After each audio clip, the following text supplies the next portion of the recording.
Good morning everyone. Welcome to our YouTube channel. हाम्रो यात्रा आज चाहिँ 23 नोभेम्बर 2025 अहिले हजुरले हेर्नुभएको दृश्य होबर्ट टेस्मेनियामा हो र यो बिहानको दृश्य हाम्रो होटलदेखिको भ्यू कति सुन्दर छ पक्कै पनि देखिरहनु भएको छ हजुरहरूले र आज चाहिँ हामी ठ्याक्क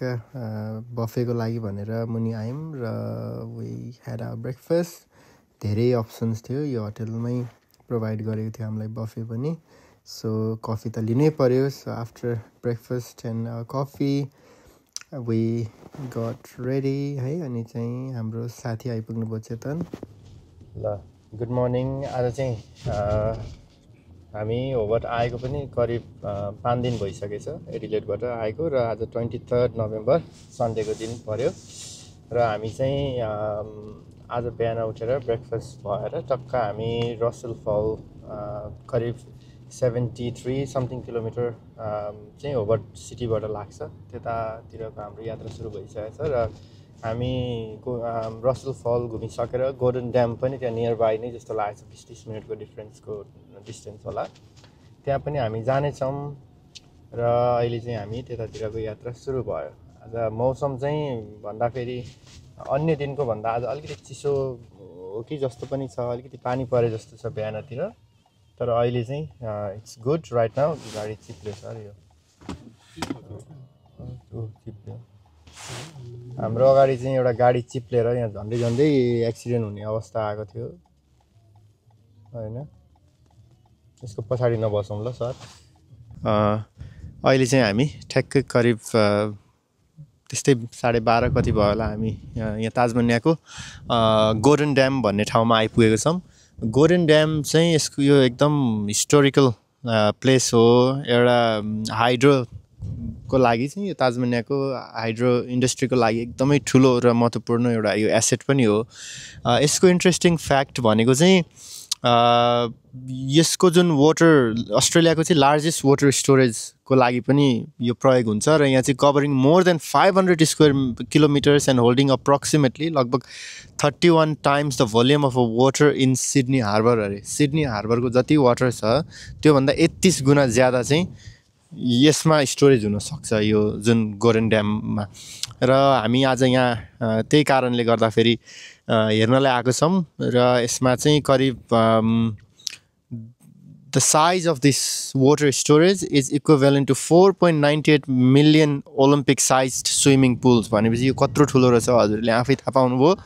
र हामी अब यहाँ हिँड्ने एउटा स्टेयर्स छ त्यता पनि गएर एकछिन के कसो छ अवलोकन गर्नेछौँ thank you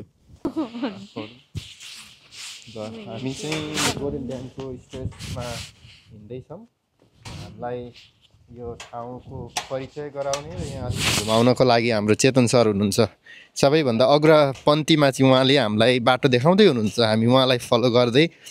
yo golden dam अवलोकन गर्न जाँदैछौँ रमाइलो छ दृश्य हेर्न सक्नुहुन्छ यो भिडियोमा आज हामी 23 नोभेम्बर 2025 मा छौँ र हाम्रो घुमघाम यस्तै रहिरहेको छ रमाइलो छ आजको दिन चिसो चिसो विन्डी छ हेर्न सक्नुहुन्छ गोल्डन ड्याम रमाइलो छ लेट्स गो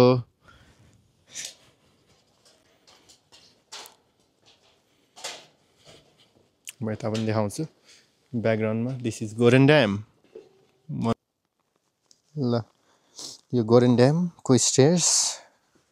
डर लाग्दो छ यो स्टेयर्स पनि एक प्रकारले भन्यो भने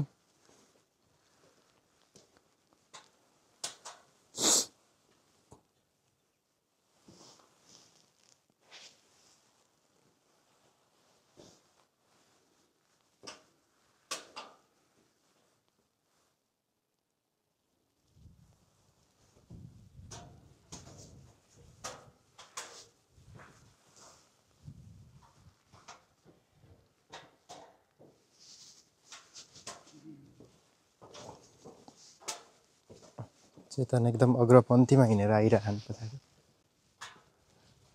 र यहाँदेखि देख्न सक्ने दृश्य यही हो पछाडिको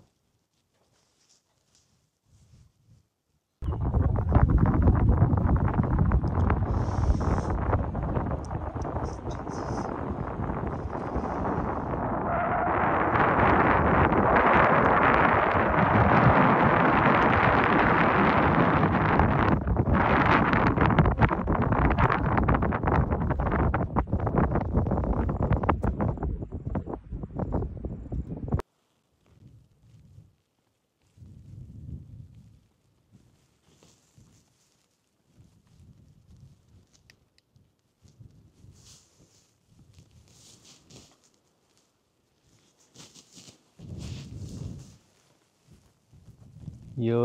पछाडि देख्नु भएको गोल्डन ड्याम यो एकदम आर्क छ यसको डिजाइन इन्फ्रास्ट्रक्चर आई थिंक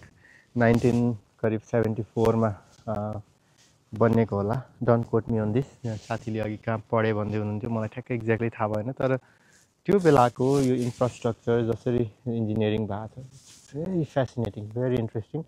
त्यो बेलामा पनि कति एडभान्स हुँदो रहेछ कस्तो बलियो संरचनाहरू बन्दो रहेछन् भन्ने एउटा ज्वलन्त इन्जिनियरिङको एउटा इक्जाम्पल भयो मलाई चाहिँ यसरी बनिएको इन्फ्रास्ट्रक्चरहरू देख्दा अत्यन्तै इन्ट्रेस्टिङ लाग्छ मलाई आफू इन्जिनियरिङ विधाको नभएर होला यो कन्सेप्टहरू देखेर आहा कस्तो कस्तो टेक्निकहरू लगाएर बनाइन्दो रहेछ कस्तो कस्तो ड्रइङहरू गर्नुपर्ने होला कति कम्प्लेक्स होला कस्तो बनाउनु पर्ने होला भनेर यस्तो सोचेर सोच विचार गरेर रिसर्च गरेर बनाएको हुन्छ भेरी इन्ट्रेस्टिङ खुसी लाग्यो आज हामी यहाँ आउन पायौँ यो चाहिँ मेरो वास्तवमा दोस्रो चोटि हो गोल्डन ड्याम आएको पहिलोचोटि अलिक म सानै थिएँ बाल्यकालमा आउँदाखेरि मलाई त्यति धेरै सिक्न यो जान्न मन लाग्थेन अहिले उमेरले पनि धेरै कुराहरू सिकाउँदो रहेछ अनि सिक्न मन लाग्ने रहेछ अझै क्युरियस भइन्दो रहेछ अनि ज्ञान अलिकति भएको हैन सानोको भन्दा अलिकति ज्ञान अवश्य पनि हुन्छ र त्यसले गर्दाखेरि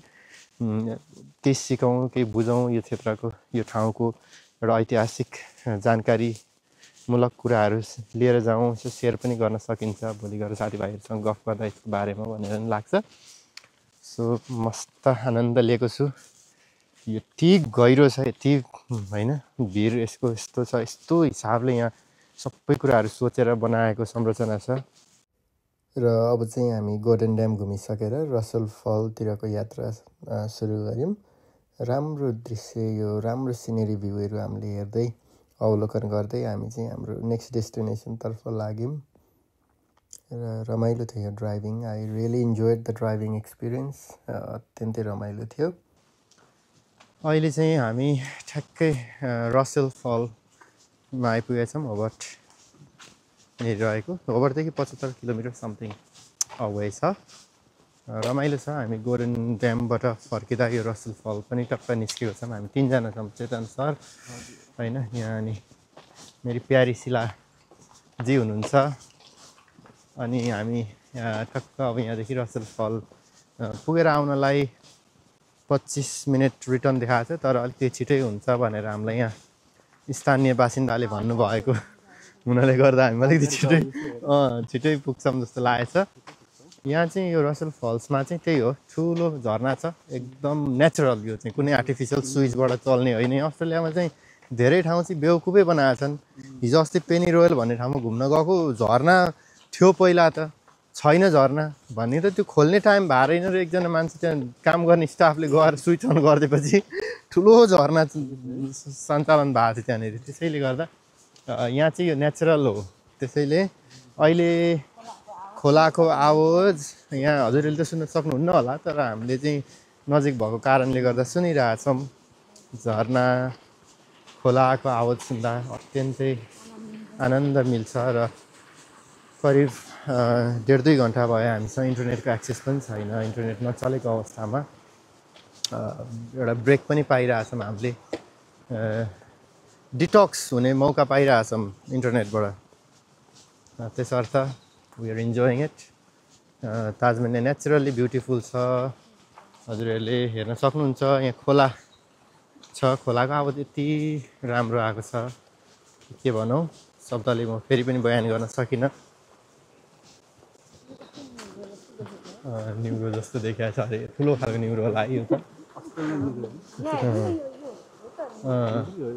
न्युरो त होइन यो न्युरो होइन न्युरोकै सन्तान हो तर यो अलिक खस्रो हुन्छ कि फन के समथिङ फन होला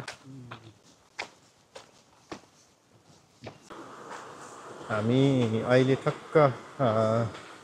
रसल फलमा आइसकेको अवस्था छ अलिकति करिब यहाँदेखि 150 मिटर उता छ होला फल तर हामीलाई अहिले नै देखि झरनाको आवाज भन्ने हामीले अहिले नै देखि महसुस गर्न पाइसकेका छौँ खुसी लागेछ आनन्द लागेछ यहाँ धेरै पर्यटकहरू आउने गर्दछन् यो ठाउँमा होबर्ट आइसकिसकेपछि यो छुटाउनै नमिल्ने ठाउँ एउटा यो पनि हो र हामी पुग्न लागिसक्यौँ यो नेचुरल हैन एउटा चाहिँ प्रकृतिले दिएको एउटा गिफ्ट भनौँ यति राम्रो छ यति ठुलो छ यो झरना कि है तपाईँलाई म देखाउँछु